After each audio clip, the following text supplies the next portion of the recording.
return on experiences is a buzzword these days, and everyone in the corporate world is talking about this and making efforts to improve ROX for the customers and people. In such a scenario, it becomes imperative to explore the true value of experiences of luxurious residential properties. Have you ever wondered why do these homes come equipped with everything from state-of-the-art gyms to lavish spas and breathtaking views? Is one place of living just a property, or is there something more profound at play? Can the place we call home truly impact our performance at work? What is the connection between one's place of living and the elusive concept of return on experience? Today we have the privilege of discussing this fascinating topic with a personality who understands the value of money and experience like no other. A seasoned insurance professional with over 2 decades of experience, Mr. Sumit Rai is the Managing Director and Chief Executive Officer of Edelweiss Tokio Life Insurance. Throughout his years in various leadership roles, Mr. Rai has led and mentored several cross-functional teams, enhancing organizational value and growth.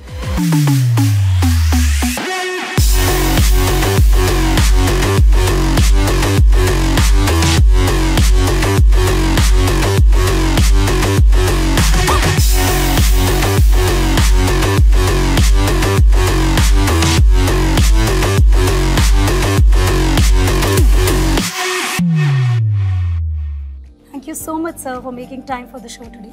My pleasure, Intellia. Good to be here. Thank you for having me. Sir, having been a leading name in the corporate world today, how do you look at this concept of return on experience? So it's an interesting experience, the whole concept of return on experience. People of my generation have grown up with concepts like return on investment. Yeah. Experience is very different from that. But if I look at what we typically call in our business as input and output, yes, then in some senses, return on investment is the output that you get if you invest in return on experience, right? So that's, I think, the important part that I think we should keep in mind. The other thing that I think people also forget kind of a little bit is that we often define experience with the customer, yes, right? So what is the customer experience? How's the customer transaction? How easy is it? Yes. How frictionless is it? So on. But always an important input into that customer experience is the employee experience. Okay. How satisfied is the employee? How committed is the employee? How important does he feel is it to give the customer a good experience? Right? The employee is the provider of experience in this case. And that's for the more traditional industry. And for an industry like ours, which is life insurance, distribution is a very important part of it. Our distributors, while not employees, are a very important component of delivering that experience. So even the distribution experience, what we call DX in our business, is very, very important. So how do you create, for example, ease of doing business for the distributor? How do you create appropriate technologies as well as techniques for him to be able to deliver the right experience to the customer is also very, very important. So yeah, so emerging field, 3 components, very distinct components, distinct measures, distinct matrices. But given the way consumers are in India, how aware consumers are in India, and how demanding consumers are in India, I think it's going to be always. We want the best at the lowest, right? Yeah, that's just who we are.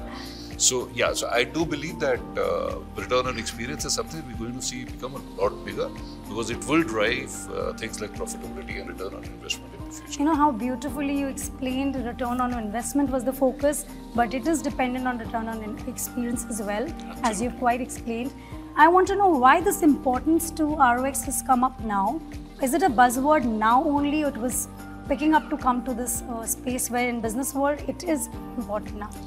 I think what has become over the period of time with the introduction of things like technology and all, managing friction, reducing friction has become very, very important. How do you create a seamless transaction for a customer is very, very important. And I think a lot of it has to do with e-commerce.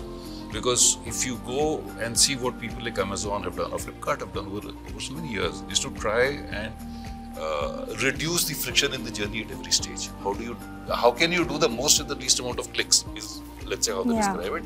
And I think every other business has kind of learned from those experiences. Some businesses have always had a high value on experience. Airlines, for example, is always a high experience business, it's experience driven, if you don't like the service of an airline, you don't like to travel on it. But then those high experiences businesses are increasingly becoming about providing the best experience at the lowest cost, whereas experience overall, I think in our country and globally actually, is becoming a much more important metric in terms of how do you make the journey seamless for the customer, and therefore retain the customer. Cost of customer acquisition is pretty high, right?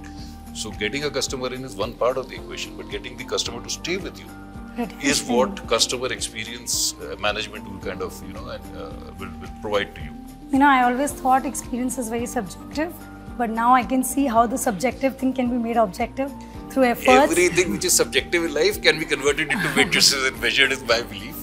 It has to be important enough for you to measure it. You will always find a way to measure it. So now it is very important for me to give you an experience of the place we are Absolutely. in. Let me take you through the living space we are in, as it has an important role in the experience we create. Absolutely. So let's go ahead. Sure.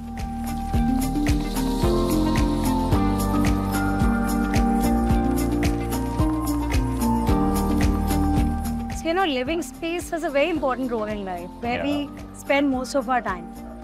What are the essential things, if you have to tell me, in your living space that you think is a magnet and should be around in the choices you make for a living space? First and foremost, a lot of sunlight. A lot of sunlight. I personally believe your living space should give you a sense of energy. Okay. If you're living, and I do believe that a lot of sunlight contributes to energy. Okay. So for me, one of the key things is, I'm not so much of a Vastu person or whatever, I don't really care about so much, but I do believe that the house, as soon as you walk in, it should give you a sense of energy. Seems like you're also a morning person. I am. Yeah. I am an early morning person. I love to see the sunlight, the first sunlight and so on. So yeah, but what do you feel when you walk in? Do you feel jaded? Or does getting into the house after a long day at work make you feel rejuvenated? I think to me that is very important, and as long as that can be sorted, that's one part of it. And I think, then a lot of things. How do you furnish the house? What gives you more comfort? How's the lighting like? I think lighting is something which is underestimated. Yes. I see a lot of, these are very fancy lights, but they don't necessarily serve the right function, which is to provide energy to the house. Nowadays, people have started focusing on different, like warm lights, soothing Absolutely. And so lighting, like I said, to me, lighting, sunlight plays a very important role in what is the vibe of the house, what is the vibe, what is the energy that the house creates. Yeah. So that to me is very important. The rest, the size and all are okay. That doesn't matter as much, but that the house should give you a sense of joy, a sense of energy is, I think, very important, because that's where you spend time with your family, that's where you spend a good 8, 10, 12 hours of your day every day, right? And if you come out of that jaded, then the rest of the life is also jaded. Wow. So can I get a glimpse to understand where do you spend your maximum time in your living space? As I assume it is all lit up. So like I said, I prefer a lot of sunlight. Yeah. So during daytime, there's hardly any lights in the house. It's all sunlight. It's all natural light. It's all natural light. I live a little bit higher. So it's all natural light, and we have a nice terrace. So a lot of the time is on the terrace. Sitting there, morning, evening. The terrace, thankfully, is large enough so I can do my workout and all also there. So a lot of my time is in the living room or in the terrace. Yeah, and then the rest of the time is... So I think I can also sense there, you're a very stress-free personality, looks like that. So with the kind of living space experience you were talking about with your choices, how much does it add to your mind, to your mind space, keeping you stress-free as you appear? How does this work for you? See, my belief is stress is a part of your life. Okay. You are not going to be able to get away from stress. I think the answer lies in saying, how do you manage the stress? How do you manage? Right. But that, I think, is the important part. And like you were saying, I think a good living space helps in managing that stress. Like I said, if your house gives you a certain sense of energy, a certain sense of peace, a certain sense of calm, I think it helps you to manage that. I don't know, the way I see it, I try and pack my stress at work. Once I leave work, I try and not think about work too much and stay away from it. It's not always possible, not humanly possible all the time. You can't be, you can't live your life in drawers like that.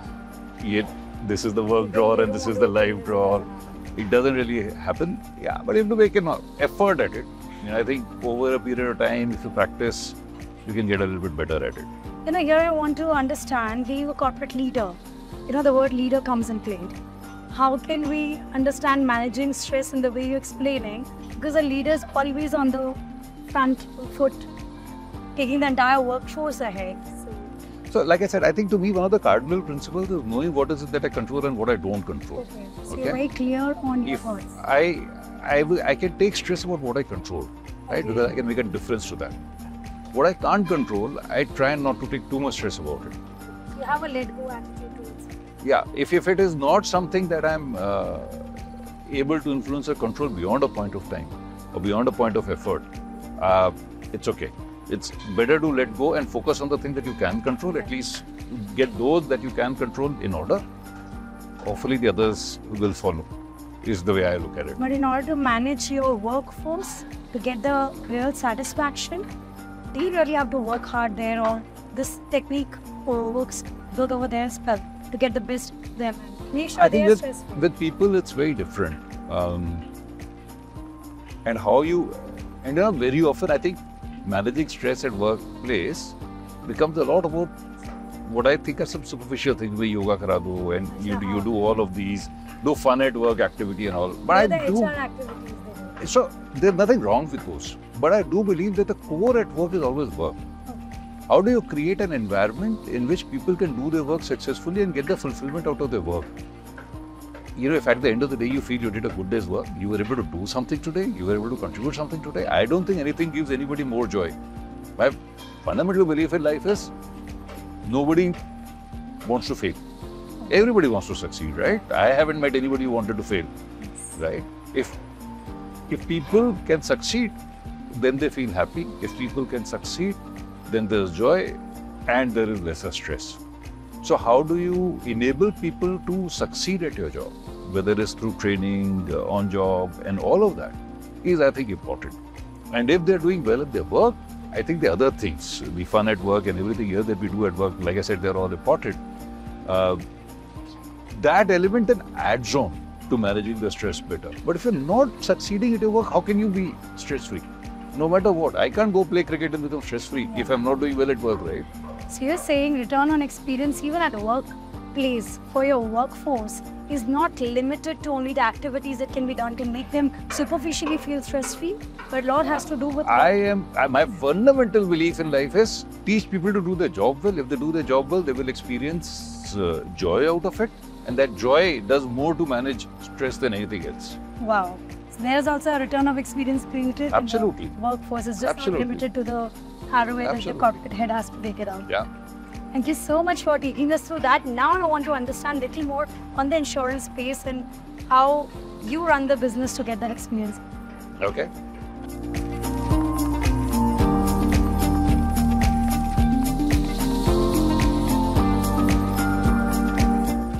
So now talking about the insurance industry, something very close to you, very long time there. How do you look at ROX or return on experience fit in the insurance space? So for us in insurance, I think ROX is a very demanding concept. Okay, and let me put it why, especially life insurance. I haven't met anybody who woke up one morning and said, I want to buy life insurance today. Never. Okay. You might get up and say, I want to buy a house, I want to buy a car, I want to do this. Insurance, nobody wants to wake up and say, I want to buy insurance today, right? So insurance is therefore an evoked need. Somebody needs to sit across you and help you understand why you need insurance. When people understand, then it becomes important for them. But by and large, it's not something that they think of every day. So experience in our business is essentially about three pillars. Okay. The first pillar is processes. How do you create a standardized experience for the customer every single time? It's by following a certain set of processes. That is what will... It should not be hassling. And... So you just figure out that journey. Okay. How is the journey? From let's say, if a customer calls my call center, what is the journey like? What could he ask? What are the typical queries? How do we give the answer? Are we giving the full answer or not? And so on and so forth, right? So processes is one part. The second part is training. If I've got these processes, my people, whether they're distributors or employees, have they been trained well enough to be able to use these processes and leverage them fully, right? And the third part of it, which is a lot more true today than it was even 10 years ago, that's technology. How are you leveraging technology in order to be able to create that experience? A lot of customers today are really in a very do-it-yourself mindset, right? DIY seems to have become very important for people. A lot of people don't want to talk to somebody. They don't want anyone entertaining or... I don't want to talk to the somebody. I don't want to, question go and talk to an IVR and stuff Not like even a that. recorded voice for that. Not even a recorded voice. So they don't want it, right? So then how do you create that experience for them? If their experience on that front is, say, derived from, let's say, an Amazon, okay?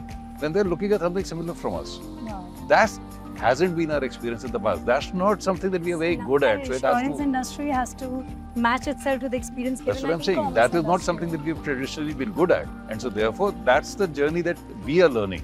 How do we create that experience for the customer using technology? It has its big upsides. And if you can leverage it well, obviously it has a significant impact on ROI. But it's a learning curve. So you think experience can actually help in the insurance industry getting the right ROI? Oh, absolutely. Absolutely. So We are this is the essentially... missing link you think you had for so long? I don't think it was a missing link. Yeah. I just think it was never as explicit in its importance as it is today. These three pillars have been there forever. I've been in the industry for 20 plus years now, right? The three pillars were always there. But how do you leverage the three pillars to create experience, and how do you marry the customer journey to these? These are a lot more explicit today than it used to be maybe 10, 15 years ago. So now I want to understand, because you're a business person, a corporate leader, so let us experience the business center here and continue our conversation. All right. Understand more. Absolutely.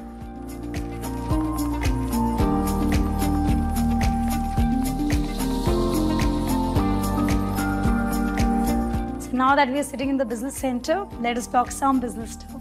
Sure. The real business steps that you have taken for your organization to improve the ROX, that is the return on experience in your company. Could you just help us understand? As I was saying earlier, three pillars: process, Training. and technology. Yes.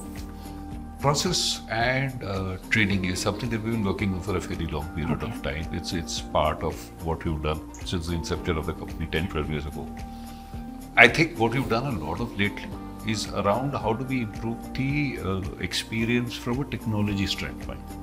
Because that is where I think a lot of the customer expectations today are. A lot of customers, like I said, do it yourself. They don't want to interact with anybody. So those expectations today are very different. Traditional businesses like ours, life insurance has been around for 200 plus years. We've struggled quite honestly to cope with it at different points of time. But I think for us specifically, for Edelweiss Tokio Life, I think we spent a lot of time in terms of just trying to make sure how can we use technology to help that interaction between the seller and the buyer become easier, smoother. So for example, today, when you buy life insurance, and this is the transition that I've seen within 20, 25 years that I've spent in the industry. It used to take 7 days to issue a policy in 2001, 2002 when we started, right? Today we issue a policy in 30 minutes. So you can imagine the... There is no paper in the journey today. The entire thing is completely seamless and digital, right? A distributor can take a customer on a call and walk him through the process in 5 minutes flat, right? These are things which I think sound very fancy. But actually for today's customer, they're almost hygiene. I don't think a customer today wants to sit and sign 8 pages. They're not the least bit interested, right? And if you don't do some of these things, you will not have customers, right? So I think that's at the purchase stage. At a post-purchase stage, how do you, a lot of customers in our business, even for service, go back to the distributor, right? So how do you provide everything to the distributor? That when the customer calls, the distributor is empowered enough to tell the customer that, look, this is your current policy status and so on and so forth, and then what you need. You want to change an address? Let me help you right now. So it doesn't need to go through a cumbersome process. So it doesn't need to go through a very long process. And when that happens, the distributor is empowered in front of the customer. The customer has even more belief in the distributor, right? So those are things where we've invested and we'll continue to invest a fair bit of money. And in the, like I said earlier, the do-it-yourself experience of the customer. How do we make that simpler? How do we make that easier? That is where a lot is happening. But what will happen, therefore, is that as you walk this trajectory, everything that you've done in your processes that you're training earlier will also have to adjust and adapt and amend as we go forward. So it is a continuous process of transition. You keep doing this, these things change, then you have to rewrite the processes again to say, how do I take advantage of this? Technology is evolving. Every day the new platforms. The speed with which technology is evolving, I think that it has increased in fold. If earlier technology was upgraded in 10 years, now I think in every 6 months you can see a change in Every the 6 months transition. I'm seeing a new platform coming in which is so much better than what was there, and new experiences we created. Look, I think I truly believe that what we've seen in India over the last 5-6 years has been, and the digitalization of the economy, the UPI, Aadhaar and all of this, everything that is happening. I think we are cutting edge. We're better than anywhere else in the world. I go abroad and I find everybody so primitive now as compared to where we are. Right? Except maybe to the exclusion of China, which is also fairly advanced, China and some of the other Southeast Asian countries. So, I think all businesses, not just our business, but all businesses have to learn to get better at using technology, making technology the bedrock of the processes they're training. Rather than it being earlier, it used to be, I will lay down the process, then I will teach people how to trade, and technology will then exist to fulfill this process. And I think that cycle is getting reversed. Just one small understanding on that part is how much of training for the customers you have to do, because they're going on a DIY mode. So you have to train them also to experience it better. It's very interesting. I'm sure you use Uber. Yeah, I still do it. Who trained you to use Uber? I think my friends would look around. It's very intuitive. Right? Just got, It's very intuitive. You don't need too much training to understand how to run a Uber or a Swiggy or an Amazon, right? In any of these platforms, nobody trains you. These are adaptive. And the UX, the user interface, the user experience is so simple that, your grandmother can also do it. She's also very comfortable. So this is not going to be a challenge on their part that I don't know. So increasingly, I think your technology, you also have to think through like that. Wow. That I have to design it in such a way that the customer doesn't need training. And that the customer can just look at it and intuitively know what to do. In financial services, highly regulated businesses, all of this is necessarily a little bit more cumbersome, a little bit more difficult to manage. And so there is some degree of education that is required. And that, by the way, is also a great way to engage customer. Yes. If I can create enough content, educative content, it helps the customer live a better life. So to me, that is also part of the experience. So that is experiential I awareness. suspect where we'll end up going next. So now that we're sitting in the business center, how do you find a correlation between your, space, living space, whether your living space at your home or your workplace has a direct or a correlated impact on your productivity? Personally, also share an anecdote if you have. That's an interesting one. And I think it changes from city to city. Okay. Right? So when you are, for example, in Bombay, right? It matters whether you're on the Central Line or the Harbour Line. Where are your employees coming from? If your employees are on a particular line, then you plan your office accordingly. Yes. Do you provide pickup from the station and so on and so forth, right? So those things become important, and those are part of what is the employee experience. True. In getting to the workplace and absolutely. How their mood stays intact. How comfortable is it to get to the workplace and to get back to work, right? So that I think is extremely important. But if you are in, say, a place like Delhi, the Central Line and the Harbour Line gets replaced with the metro stations and so on. The connectivity is good. Connectivity is very important. Increasingly, people live further and further away from office. Yes. Very few people actually have the luxury of being able to stay close to office, right? I think the other thing that is happening is, and it is still fully to play out, is how hybrid work evolves. Yes. Right? So how many days are you going to be in office? How many days are you going to work? I think one of the big things that COVID has done is broken this myth that you only need to be in office in order to be able to work. But it has its downsides in terms of employee connectivity, innovation and stuff like that. I think those things suffer. How do you find that balance is going to be the other big thing that will define what work experience will look like for people. At the end of the day, I strongly believe that work is not just transaction. Work is about belonging.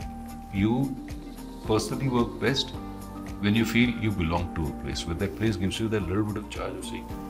That energy, that vibe. Yeah. And you don't belong if you don't know your colleagues. Yeah, you don't belong if you don't know what the organization stands for. And to get some of that, you have to come to office.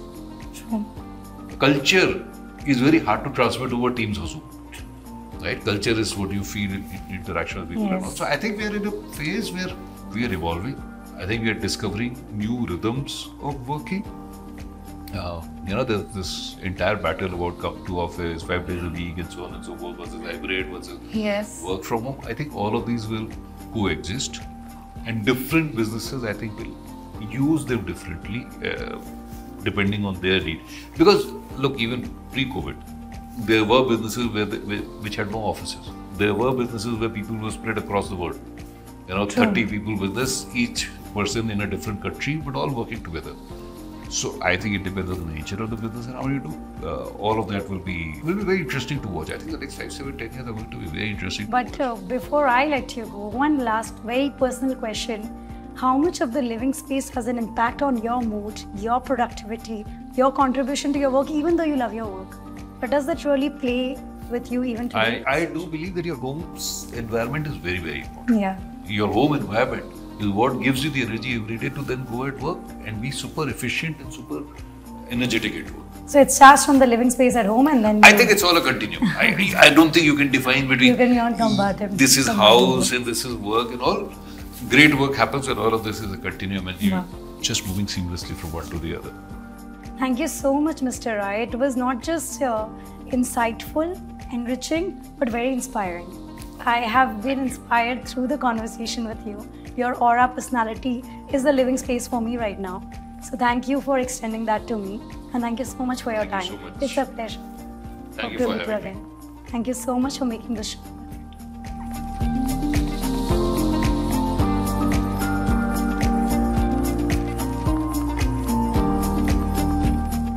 And with that, we have come to the end of this episode. I hope you found the insights shared today as enlightening and inspiring as I did. As we conclude, remember that your place of living is much more than your address. It has the power to be a sanctuary of success and a haven of productivity. This is Anku Goyal signing off from 25 South, one of India's most luxurious living places, where every corner exudes opulence and elegance. Wishing you all a productive and fulfilling journey ahead.